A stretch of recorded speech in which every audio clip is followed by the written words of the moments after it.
কুল নিয়ে তুমি পড়ে আছো, কেউ ব্রাহ্মণ কেউ শূদ্র, নিজেদের মধ্যে ভাগাভাগি করছো তো। এইবার দেখো হনুমান যে ভগবানের এত বড় ভক্ত, হনুমানের টাইটেল কি? ভট্টাচার্য, শ্রী হনুমান ভট্টাচার্য, তাই কি? কিংবা ঘোষ, কিংবা দাস, মণ্ডল, তার তো কোনো টাইটেলই নেই। কেন? কপি কুলে জন্ম, বানর কুলে জন্মগ্রহণ করে যদি হনুমান ভগবানের সব থেকে প্রিয় ভক্ত হয়, তুমি জাতিকুল নিয়ে পড়ে আছো। ওই দেখো কপি কুলে ধন্য বীর হনুমান, ওই কপি কুলে ধন্য বীর হনুমান, শ্রীরাম ভক্ত রাম। ওই কপি কুলে ধন্য বীর হনুমান, শ্রীরাম ভক্ত রাম। রাক্ষস হইয়া বিভীষণ বৈশে, রাক্ষস হইয়া বিভীষণ বৈশে, ঈশ্বর সভার মান। দেখো রাক্ষস হইয়া বিভীষণ বৈশে, ঈশ্বর সভার মান, ঈশ্বর সভার মান। রামচন্দ্রের লীলা যদি ভালো করে স্মরণ করো, দেখবে ভগবান রামচন্দ্র যাকে যাকে বন্ধু করেছেন, সবাই যে বড় জাতের লোক তা নয়, ছোট জাতের মধ্যে থেকেও বন্ধু করে বুকে টেনে নিয়েছেন। তার নাম কি? দেখো না কেমন মিতালি করিল, দেখো না কেমন মিতালি মিতালি করিল, গুহক চণ্ডাল বরে। মন দেখো না কেমন মিতালি করিল, গুহক চণ্ডাল বরে। মহাভারতে দেখো বিদুর হলেন দাসী পুত্র আর দুর্যোধন ক্ষত্রিয় সন্তান, কিন্তু শ্রীকৃষ্ণ যখন গেলেন হস্তিনাপুরে, দুর্যোধনের নিমন্ত্রণ গ্রহণ না করে বিদুরের ঘরে অন্ন গ্রহণ করলেন। বিদুরের বলো কি বাকুল ছিল, খাইল যাহার ঘরে। মন বিদুরের বলো কি বাকুল ছিল, খাইল যাহার ঘরে। যারা শ্রীকৃষ্ণের আপনজন, তাদের মধ্যে সব থেকে প্রিয় কারা? না বৃন্দাবনের গোপী। তারা তো ব্রাহ্মণও নয়, ক্ষত্রিয়ও নয়, গোয়ালিনী। দেখো না কেমন সাধনা করিল গোকুলে গোপের নারী। দেখো না কেমন সাধনা করিল গোকুলে গোপের নারী। বলো বলো জাতি কুলাচারে কি বলো করিবে সে হরি যে ভজে তারি। জাতি কুলাচারে কি বলো করিবে সে হরি যে ভজে তারি। আপনারা দেখলেন এত সুন্দর বৈষ্ণব পদাবলী, যে নিজ বংশে জন্মগ্রহণ করলেও ভগবানের বন্ধু হওয়া যায়, ভগবানের অন্তরঙ্গ পার্ষদ হওয়া যায়। এই পদাবলী দৃষ্টান্ত দিন। এবার শেষকালে বলা হচ্ছে সিদ্ধান্ত। এতক্ষণ দেখানো হলো দৃষ্টান্ত, আস্তে এতক্ষণ দৃষ্টান্ত বলা হলো যে গুহক চণ্ডাল সে রামের বন্ধু। ওই দেখো গোয়ালিনী, তারা ভগবানের সব থেকে আপনজন। তার মানে কি? শ্রীকৃষ্ণ ভজনে সবে অধিকারী, কুলেরও গরব নাই। ওগো শ্রীকৃষ্ণ ভজনে সবে অধিকারী, কুলেরও গরব নাই। কহে প্রেমানন্দ যে করে গরব নামা।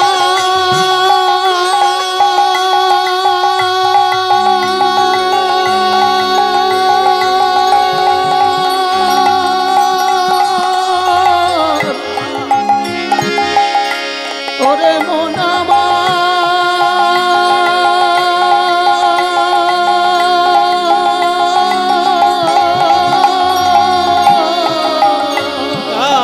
কহে প্রেমানন্দ যে করে গরব। নিতান্ত মূরখ সেই। আস্তে, তুমি যদি ব্রাহ্মণ পরিবারে জন্মগ্রহণ করো ভাই, এ তোমার পরম সৌভাগ্য। কারণ তুমি মুনি ঋষির বংশে জন্মগ্রহণ করেছো, যে মুনি ঋষি পৃথিবীর বুকে প্রথম শুনিয়েছেন ঈশ্বরের বাণী, প্রথম শুনিয়েছেন সত্য দর্শন, সেই মুনি ঋষির বংশে তুমি জন্মগ্রহণ করেছ। ছোটবেলা থেকে তুমি সৎ সংস্কারে বড় হয়েছ, কিন্তু তা বলে যদি তুমি অহংকার করে ফেললে ভাই, তাহলে সব মাটি হয়ে গেল। বৈষ্ণব আন্দোলন বাংলার বুকে এনেছে কি জানেন? ব্রাহ্মণের মর্যাদা, ব্রাহ্মণের অহংকার থেকে ব্রাহ্মণকে নিচে নামিয়ে এনেছে, আর নিচ কুলকে দিয়েছে ব্রাহ্মণের মর্যাদা। এই হচ্ছে বৈষ্ণব আন্দোলন। দেখুন, 6 গোস্বামীর মধ্যে 5 জন ব্রাহ্মণ, 1 জন অব্রাহ্মণ। জয়রূপ সনাতন 6 গোস্বামীর নাম কি মুখস্থ আছে তো? এগুলো থাকা দরকার সবার। এই বাচ্চারাও মনে করে মুখস্থ কর, এগুলো এনারা আমাদের আচার্য। 6 জন গোস্বামীর নাম কি? এই দেখো, জয়রূপ সনাতন ভট্ট রঘুনাথ, শ্রীজীব গোপাল ভট্ট দাস রঘুনাথ। আবার বলছি, জয়রূপ, জয়টা বাদ দাও, রূপ থেকে শুরু নাম, বা শ্রীরূপ বলতে পারো। শ্রীরূপ সনাতন ভট্ট রঘুনাথ, গোপাল ভট্ট দাস রঘুনাথ, এই 6 গোসাইয়ের করি চরণবন্দন, যাহা হইতে বিঘ্ন নাশ অভীষ্ট পূরণ। তাহলে এই যে 6 জন গোস্বামী, তাদের মধ্যে প্রথম 5 জন ব্রাহ্মণ, কিন্তু শেষজন রঘুনাথ দাস, তিনি তো ব্রাহ্মণ নন, কিন্তু তার কোনো মর্যাদা কম কি? 6 গোস্বামীর আসনে যখন পুজো করবেন, ওই একজনের আসন কি সরিয়ে রেখে পুজো করবেন? কখনোই না। 5 জন গোস্বামী যে মর্যাদা পাবেন, রঘুনাথ দাসও সেই মর্যাদাই পাবেন। তাই বাংলার বৈষ্ণব ধর্ম দিয়েছে পৃথিবীকে শিক্ষা, যে ব্রাহ্মণ, তুমি সৎ সংস্কার নিয়ে জন্মগ্রহণ করেছো, এটা তোমার ভাগ্য ভালো, কিন্তু তাই নিয়ে তুমি যেন অহংকার করো না ভাই।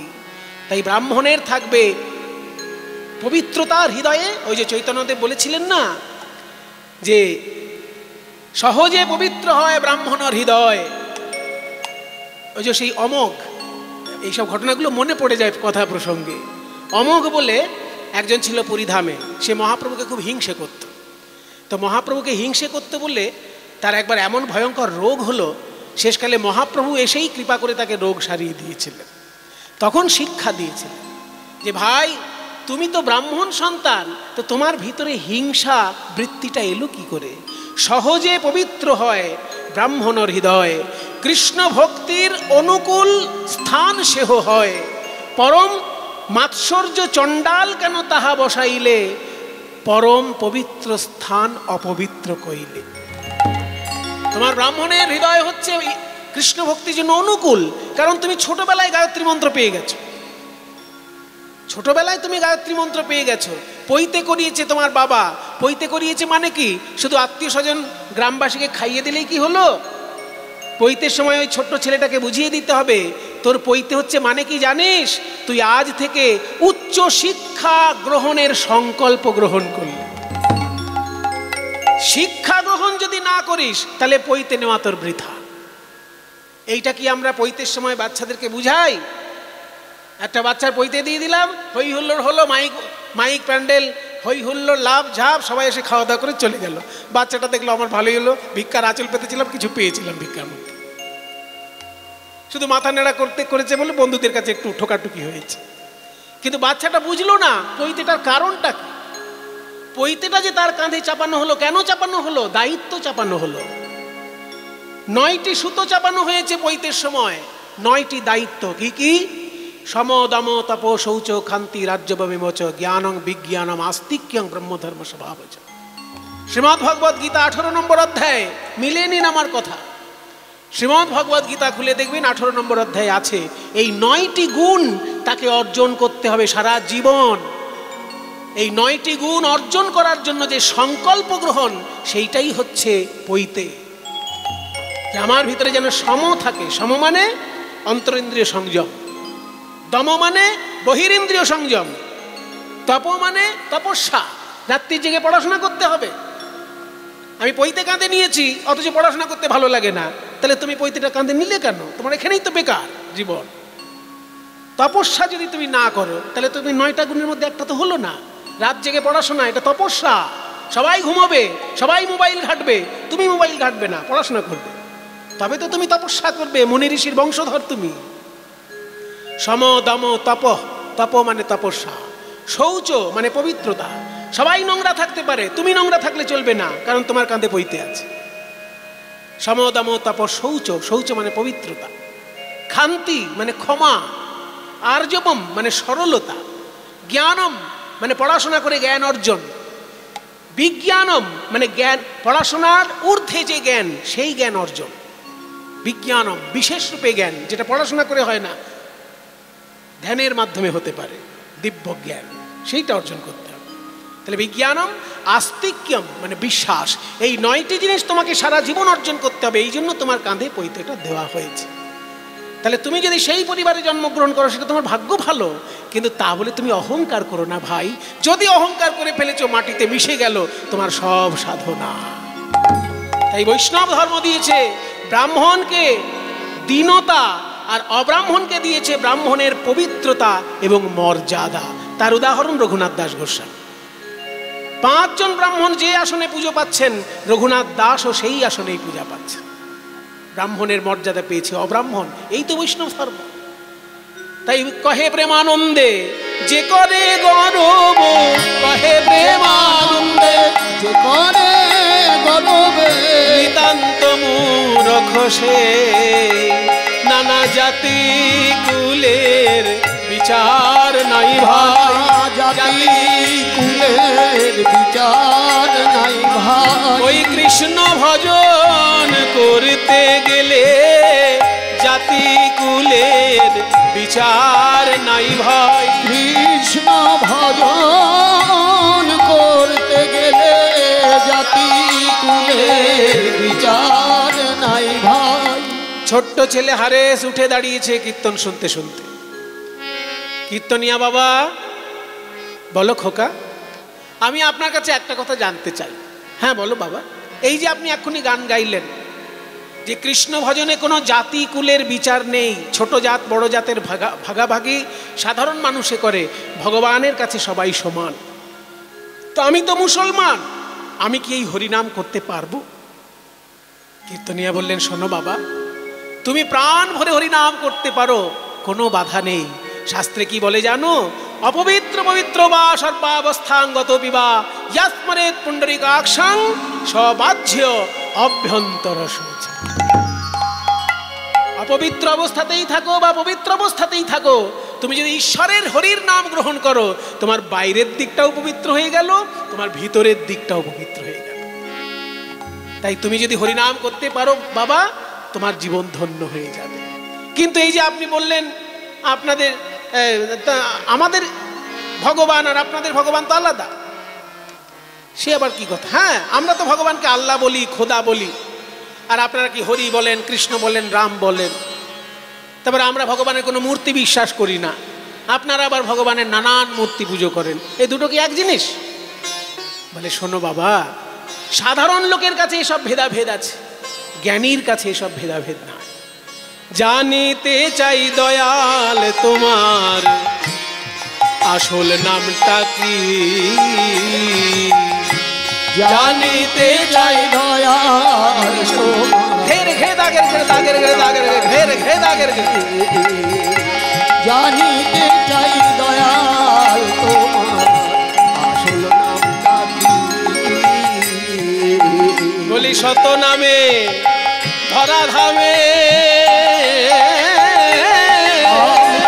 শত নামে ধরা ধামে, আমরা কত নামে তোমায় ডাকি।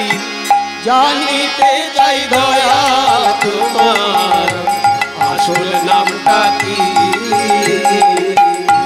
জানিতে চাই দয়াল তোমার আসল নামটা কি।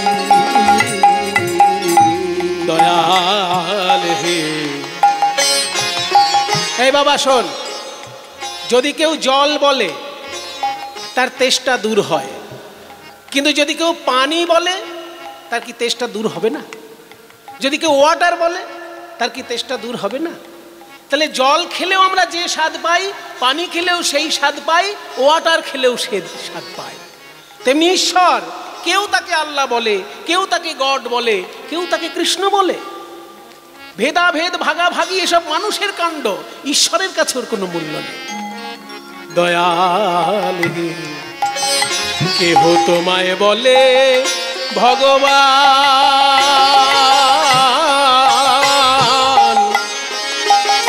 গড বলে কেউ করছে আহ্বান, আবার কেউ বা খোদা, কেউ যে খোদা, কেউ কয় মুখিয়ান। গাইলাম জীবন ভরে মুখস্থ গান,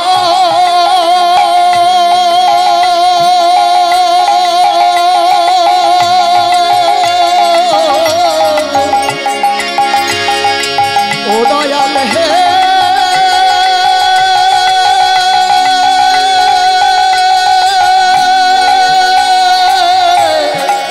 দয়াল হে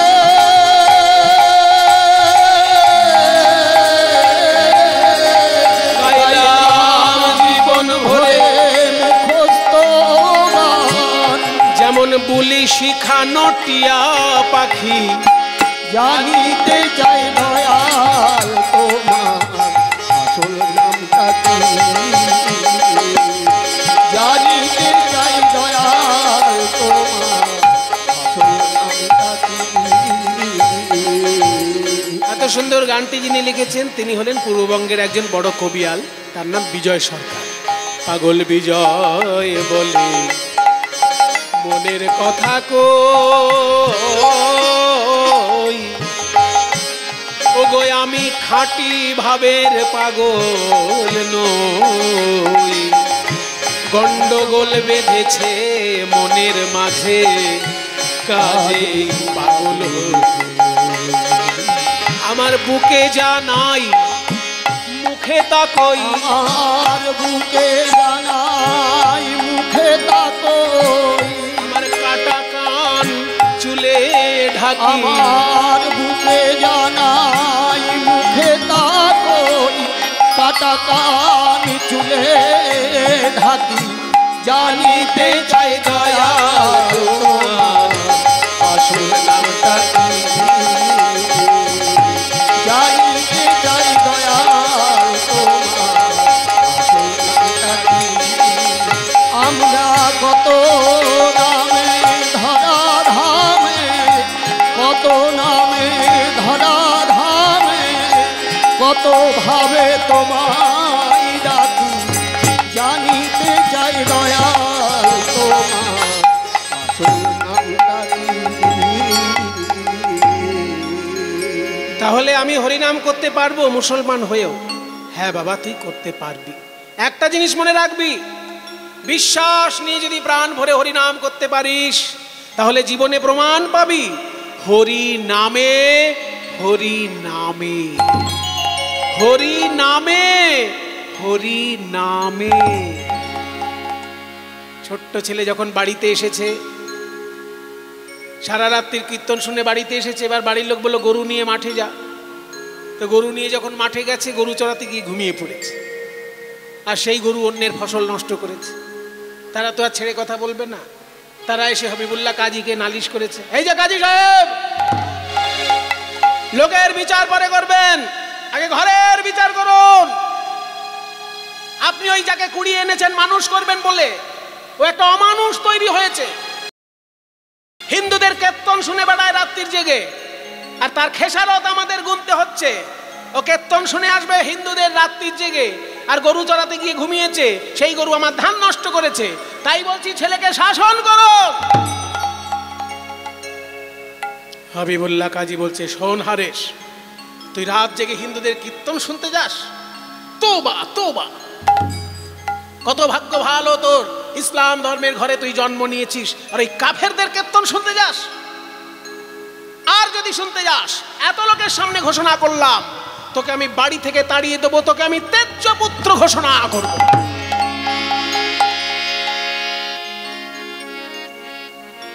ছোট্ট ছেলে মনে মনে চিন্তা করল, আমি তো শুনে এলাম ঈশ্বরের কাছে কোনো ভেদাভেদ নেই, আর মানুষের মধ্যে এত ভেদাভেদ। আমি আর একবার শুনবো হরিনাম, দেখি হরিনামের কোনো মহিমা আছে কিনা। আবার রাত্রির জেগে হরিনাম শুনলো, পরের দিন গরু চড়াতে গিয়ে আবার ঘুমিয়ে পড়লো। কিন্তু সেদিন হরিনাম করতে করতে ঘুমিয়েছে, সেদিন আর কারোর ফসল নষ্ট করেনি গরু, সেদিন আর কেউ নালিশ করেনি। অমনি তখন হারেস ভাবলো আমি হরিনাম গাইতে গাইতে শুয়েছিলাম, তাই কারণ ফসল নষ্ট করেনি আমার গরু। তাহলে প্রমাণ পেলাম হরিনামে, প্রমাণ পেলাম হরিনামে, এই হরিনামে, ওই হরিনামে আমি প্রমাণ পেলাম হরিনামে, এই হরিনামে, হরিনামে আমি প্রমাণ পেলাম হরিনামে। আমি মনে মনে সংকল্প করেছিলাম হরিনামের যদি প্রমাণ পাই তাহলে জীবনে হরিনাম ভুলবো না, আর হরিনামের যদি কোনো মহিমার প্রমাণ না পাই জীবনে হরিনাম বলবো না। কিন্তু আমি তো প্রমাণ পেয়েছি হরি নামে হরি নেমে আসে, আমি তার প্রমাণ পেয়েছি, তাই আমি সারা জীবন হরিনাম করব। কিন্তু যে বাড়িতে আমি থাকি সেই বাড়িতে থেকে হরিনাম করলে ওই হবিবুল্লাহ কাজীকে সমাজের লোক অতিষ্ঠ করে তুলবে। যার অন্যে আমি বড় হলাম তাকে তো আমি অসম্মানিত হতে দেখতে পারি না, তাই হরিনাম করার জন্য আমি গৃহত্যাগ করব। আত্মীয় স্বজন ছেড়ে, নিজের গ্রাম ছেড়ে হারিস চলল নিরুদ্দেশে, শুধু হরিনামকে ভালোবেসে সে গৃহত্যাগ করল। হাবিবুল্লাহর পায়ে প্রণাম জানিয়ে চিরকালের মতন বিদায় নিল হারিস, মা বাবাকে প্রণাম করে। যাকে দেখে তাকেই বুকে জড়িয়ে ধরে বলে ভাই আমি জীবনে প্রমাণ পেয়েছি হরি নামে, হরি নামে। তুমিও একবার আমার সঙ্গে বলো হরি বলো ভাই মুখে, হরি বল ভাই মুখে, হরি বল ভাই, এই হরি নাম বিনা এই হরিনাম বিনা জীবে আর গতি নাই নাই নাই নাই। হরি বল ভাই মুখে, হরি বল ভাই, হরি বলো হরি বলো হরি বলো ভাই। হরি বল, হরি বল, হরি বল ভাই, হরি বলো হরি বলো হরি বল ভাই, হরি বল, হরি বল, হরি বল,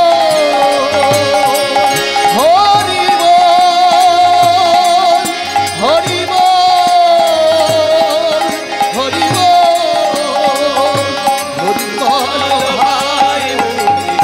হরি বল ভাই মুখে, হরি বল ভাই।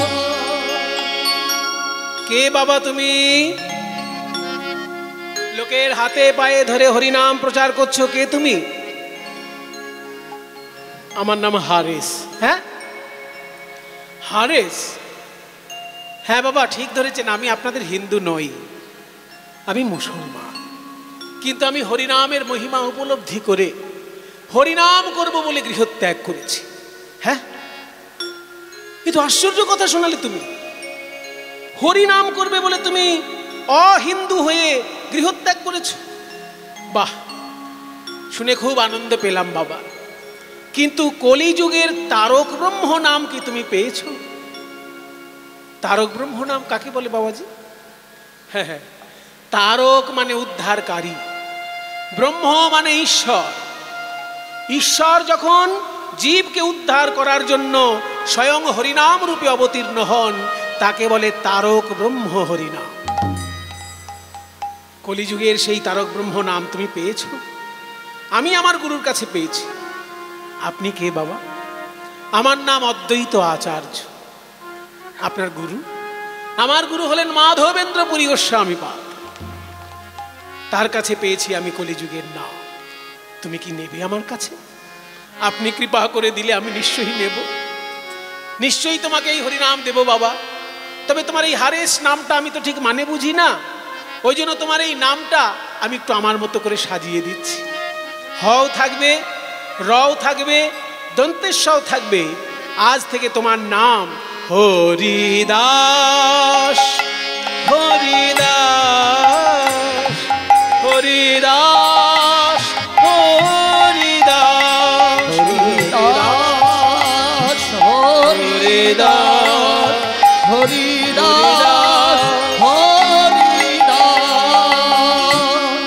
নাও আমি তোমায় দিলাম কলিযুগের মহামন্ত্র, বলো হরে কৃষ্ণ কৃষ্ণ কৃষ্ণ হরে হরে, হরে রাম রাম রাম হরে হরে, হরে কৃষ্ণ বলো হরিদাস।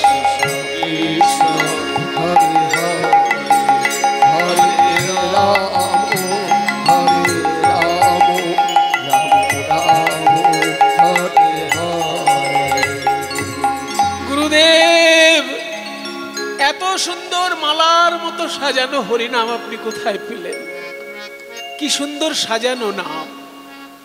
শোনো, এই হরিনামকে বলে মহামন্ত্র। কেন জানো? এতে 3টি শব্দ রয়েছে, হরে কৃষ্ণ রাম। হরে মানে হে হরি, সত্যযুগের ভগবান নারায়ণ, তাকে বলা হচ্ছে হে হরি। রাম মানে হে রাম, ত্রেতা যুগের অবতার রাম, তাকে রাম বলে ডাকা হচ্ছে। আর দাপর যুগের কৃষ্ণ, সত্য ত্রেতা দাপর 3 যুগের ভগবানকে এক মন্ত্রের মধ্যে ডাকা হচ্ছে, তাই এটা মহামন্ত্র। 8 বার হরে আছে, 4 বার রাম আছে, 4 বার কৃষ্ণ আছে। আর একটা কথা শুনে রাখো, এখানে হরে মানে যেমন হে হরি, তেমনি হরে মানে আবার হে রাধে। মানে মুনি শব্দের সম্বোধনে মুনে হয়, তেমনি হরি শব্দের সম্বোধনে হরে। আবার লতা শব্দের সম্বোধনে লতে হয়, ঠিক তেমনি হরা শব্দের সম্বোধনে হরে। এখানে হরা মানে প্রাণ গোবিন্দের মনোহরা শ্রী রাধারানী। শ্রী রাধারানী গোবিন্দের মনোহরা, তাই হরা মানে রাধা, এখানে হরে মানে রাধেও হতে পারে। এই রাধে কৃষ্ণ, হরে কৃষ্ণ মানে যেমন হে হরি হে কৃষ্ণ, তেমনি আবার হরে কৃষ্ণ মানে হে রাধে হে কৃষ্ণ। একই সঙ্গে রাধা গোবিন্দের যুগল উপাসনার বীজ এই মন্ত্রের মধ্যে নিহিত আছে, তাই মহামন্ত্র হরিনাম। এত সুন্দর হরিনাম আপনি আমায় দান করলেন গুরুদেব। আমি আপনাকে তো দক্ষিণা দিতে পারবো না, কারণ আমি ভিক্ষে করে খাই, আমি কোনোদিন পয়সা ছুঁই না, দক্ষিণা তো আমি দিতে পারবো না। অদ্বৈত আচার্য বললেন, দক্ষিণা কি পয়সা দিয়েই সব সময় হয়? তোমার যেটা মনে হয় তাই দক্ষিণা দাও। তাই যদি হয় গুরুদেব, তো দিলাম আমি দক্ষিণা। এই যে আপনি আমাকে হরিনাম দিলেন, আমি আপনার চরণে কথা দিলাম, যতদিন বাঁচব প্রতি মাসে 1 কোটি করে নাম জপ করব, এই সংকল্পই আমার গুরু দক্ষিণা। প্রতি মাসে 1 কোটি নাম জপ করতেন হরিদাস। মাসে 1 কোটি, কত কঠিন ব্যাপার বাবা। মাসে যদি 1 কোটি নাম জপ হয়, রোজ কত করতে হবে? কোটিকে 30 দিয়ে ভাগ করুন। মনে করুন মাসে 30 দিন, 30 দিয়ে ভাগ করুন। এই বাচ্চা ভাগ কর 1 কোটিকে 30 দিয়ে। বাচ্চাগুলো ভাবছে অঙ্কে ফাঁকি দেবো বলে কীর্তন শুনতে এলাম, এইখানেও দেখছি অঙ্ক।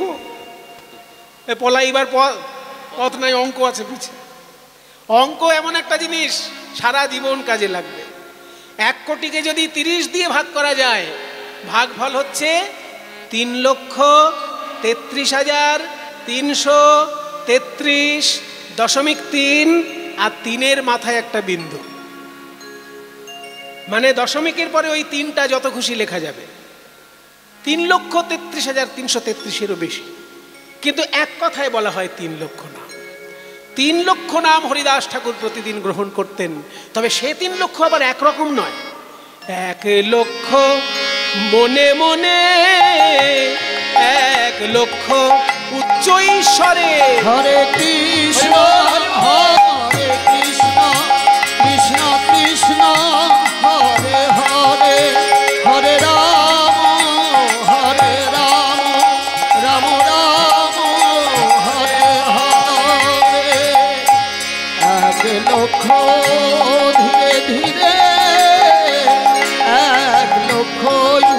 ঈশ্বরে আবার 1 লক্ষ ধীরে ধীরে অতি অনুপাম 1 লক্ষ ধীরে ধীরে অতি অনুপাম দিবানী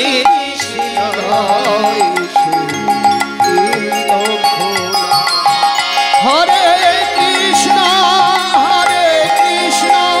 কৃষ্ণ কৃষ্ণ হরে হরে হরে রাম রাম রাম হরে হরে। যারা গুরুর কাছে মন্ত্র পেয়েছেন তারা একটু শুনে রাখুন। মন্ত্র জপ 3 রকমের হয়। মন্ত্র জপ 3 রকমের। কোনো মন্ত্র যদি জোরে জোরে উচ্চারণ করা হয় তাকে বলা হয় বাচিক জপ, আর কোনো মন্ত্র যদি ফিসফিস করে উচ্চারণ করা হয় তাকে বলা হয় উপাংশু জপ। আর কোনো রকমের আওয়াজ হবে না, এমনকি জিভও নড়বে না, শুধু মনে মনেই উচ্চারণ হবে, সেই রকম জপকে বলে মানসিক জপ।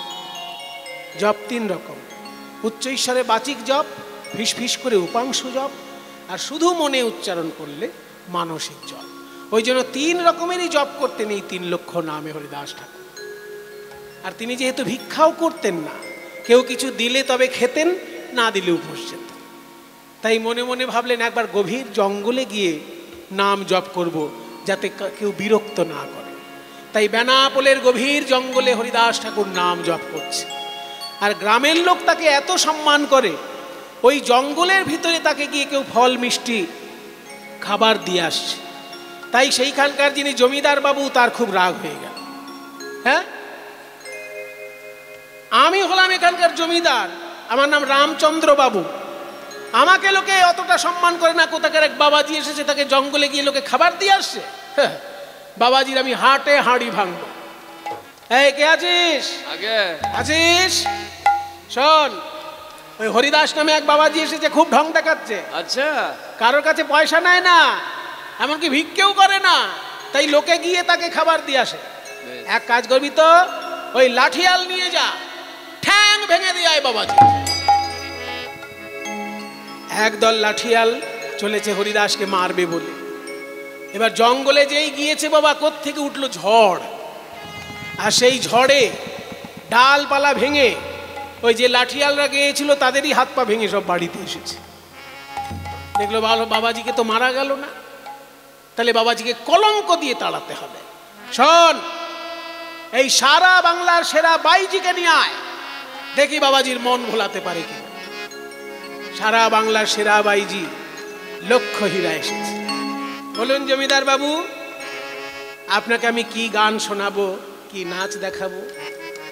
হীরাবাই শোনো, আমি গান বাজনা শোনার জন্য তোমায় ডাকিনি, এখানে এক বাবাজি আছে, তার মন ভোলাতে হবে।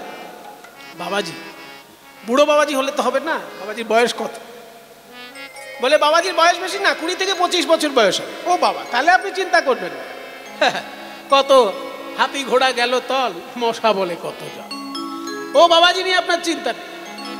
লক্ষ্য হীরা চললো অর্ধ রজনীতে সেজে গুছে। যায় যায় গো নেচে যায়, নেচে যায়, নেচে নেচে যায় গো হীরা, নেচে নেচে যায়, যায় নেচে নেচে যায় গো হীরা, নেচে নেচে যায়, নেচে নেচে যায় গো হীরা, নেচে নেচে যায়, নেচে নেচে যায় গো হীরা, নেচে নেচে যায়, নেচে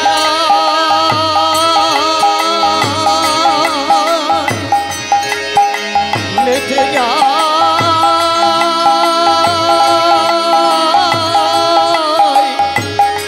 নেচে নেচে যায় গো হীরা, নেচে নেচে যায়, নেচে নেচে যায় গো হীরা, নেচে নেচে যায়, নেচে নেচে যায়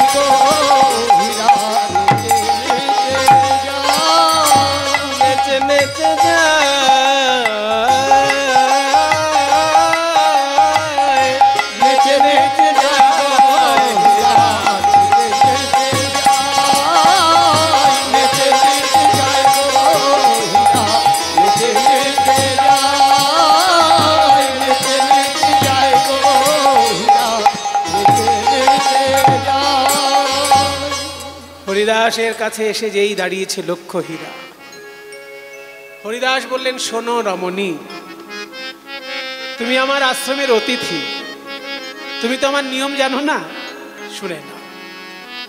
আমি যখন নাম জপ করি কারোর সঙ্গে কথা বলি না, তাই এখন আমি নাম জপ করছি, এখন আমি কথা বলবো না। আমার নাম জপ শেষ হলে তোমার সঙ্গে কথা বলবো। আচ্ছা বাবাজি, তুমি যখন নাম জপ করবে আমি একটু নাচ গান করতে পারি তো? শোনো, ভারতবর্ষে তুমি জন্মেছ, তাই ভারতবর্ষের ইতিহাস তোমার জানা উচিত। ভারতের মুনি ঋষি নাচ গানকে সৃষ্টি করেছিলেন শুধুমাত্র মানুষের মনোরঞ্জনের জন্য নয়, ঈশ্বর উপাসনার জন্য। তাতে যদি মানুষের মনোরঞ্জন হয়ে যায় সেটা মানুষের উপরি লাভ, কিন্তু নাচ গানের প্রধান লক্ষ্য ঈশ্বরের সেবা। কাজেই নাচ গান যখন মুনি ঋষির সম্পদ, সেই হিসেবে তুমি ঈশ্বরের সেবা হিসেবে করতেই পারো। ও গো হরিদাস,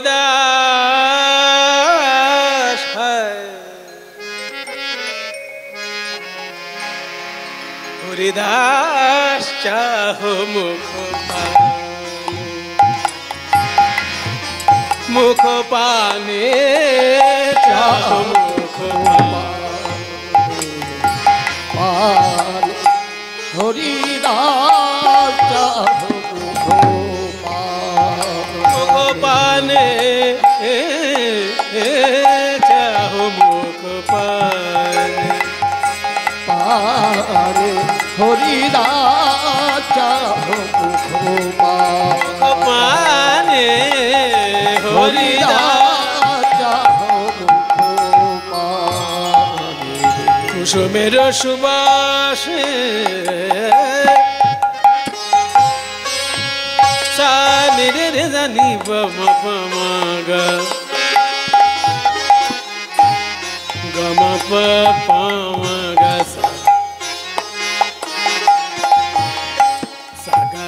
গমা পানি পামা সানি পামা সানি পামা হরিদাস মুখ পানে, পানে, হরিদাস চাহো মুখ পানে, হরিদাস চাহো মুখ পানে, হরিদাস চাহো মুখ পানে, ও গো হরিদাস চাহো মুখ পানে, হরিদাস চাহো মুখ পানে, হরিদাস চাহো মুখ পানে। সারা রাত্রির নাচ গান হলো, কিন্তু হরিদাসের মন টলানো গেল না। লজ্জায় ভোরবেলা হলো দেখে লক্ষ্য হীরা বাড়ি চলে গেল। পরের দিন আবার সন্ধ্যাবেলা এসেছে, হরিদাস ঠাকুর আজকে একটু নাচ গান করি। হ্যাঁ হ্যাঁ করো, এই তো মুনি ঋষির সম্পদ। সেদিন কেউ মন ভোলানো গেল না। তৃতীয় দিন হরিদাস হরিনাম করছেন আর লক্ষ্য হীরা নাচছে। কখনো কখনো লক্ষ্য হীরার মন হরিনামে চলে যাচ্ছে। শেষকালে এমন অবস্থা হলো, 3 দিনের দিন লক্ষ্য হীরা যখন বাড়িতে এসেছে, ওই হরিনামের প্রভাবে কি হলো জানেন? বাড়িতে যখন কোনো চাকর চাকরানি জিজ্ঞেস করছে, ও দিদি সারা রাত্রি ধুলোর মধ্যে বসেছিলে, কাপড়টা ময়লা হয়েছে কেচে দেব, লক্ষ্য হীরার মুখ দিয়ে বেরোচ্ছে হরে কৃষ্ণ।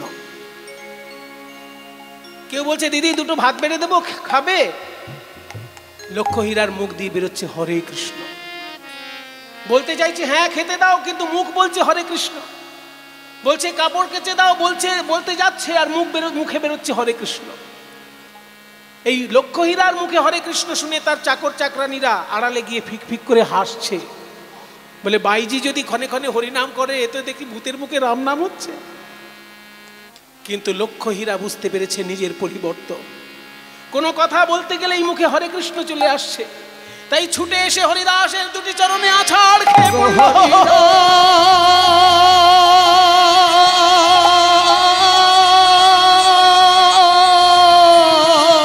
বলো বলো এ কি হরিনাম আমায় শোনালে, আমি বলতে চাই খেতে দাও আমায়।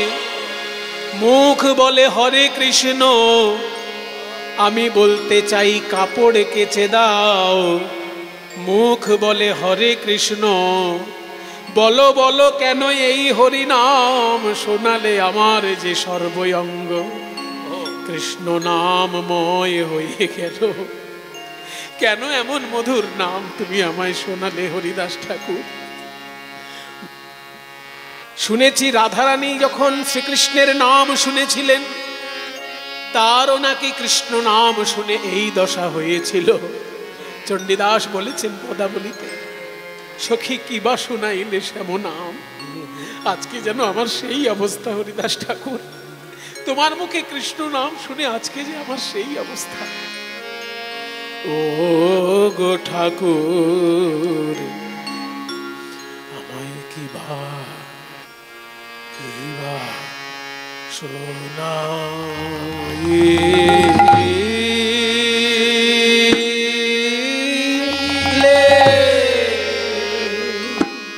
শোনাইলে গো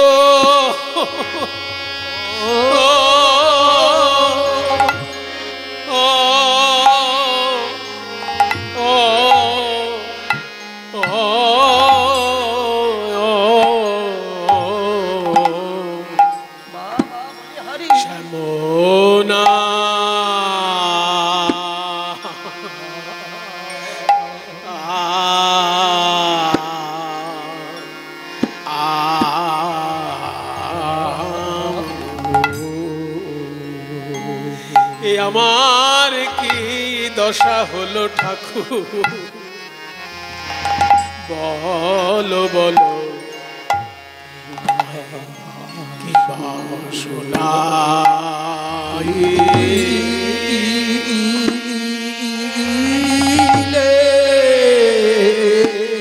বলো বলো তুমি আমার কেন শোনাইলে শ্যাম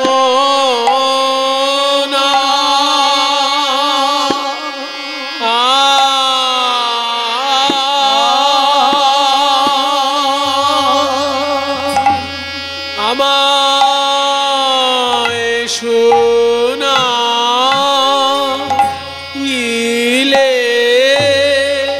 শ্যাম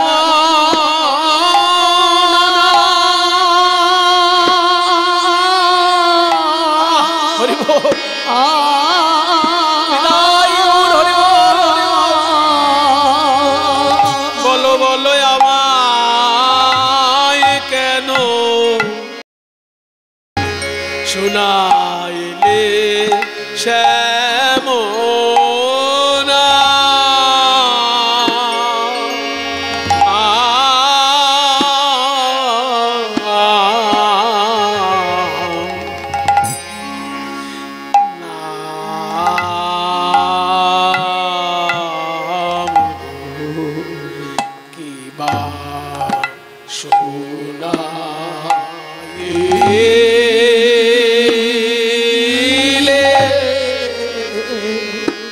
ঠাকুর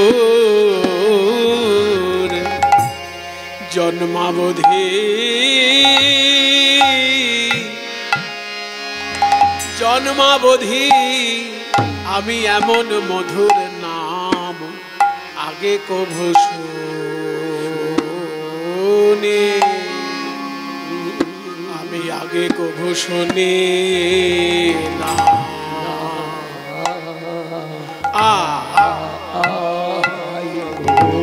বলো বলো জানি না এই শ্যাম নামে কত মধু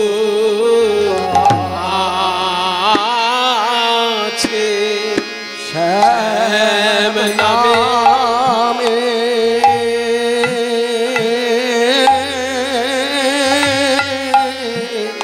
নামে কত মধু আছে, কৃষ্ণ নামে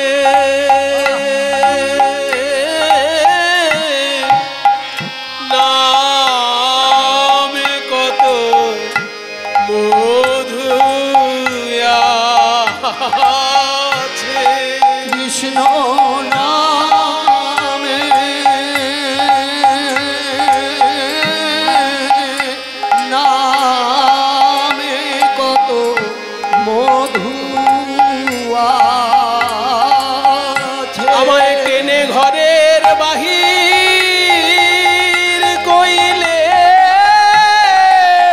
নামে কত মধু আছে। ঘরে বাহির কইলে ঘরে রইতে দিলে না গো, ঘরে বাহির কইলে ঘরে রইতে দিলে না গো, ঘরে বাহির কইলে নামে কত মধু আছে। কৃষ্ণ নামে নামে কত মধু আছে। কৃষ্ণ নামে নামে কত মধু আছে। কৃষ্ণ নামে নামে নামে মধু আছে। কৃষ্ণ নামে নামে কত মধু আছে। নামে কত মধু আছে। কৃষ্ণ নামে নামে কত মধু আছে। কৃষ্ণ নামে মায়েরা উলুধ্বনি নামে কত মধু আছে। কৃষ্ণ নামে নামে কত মধু আছে। কৃষ্ণ নামে নামে কত মধু আছে। কৃষ্ণ নামে নামে কত মধু আছে। কৃষ্ণ নামে নামে কত মধু আছে। কৃষ্ণ নামে নামে কত মধু আছে। কৃষ্ণ নামে নামে কত মধু আছে। নামে নামে কত মধু আছে। কৃষ্ণ নামে নামে কত মধু আছে। কৃষ্ণ নামে নামে কত মধু আছে। কৃষ্ণ নামে নামে কত মধু আছে। কৃষ্ণ নামে নামে কত মধু আছে। হরিদাস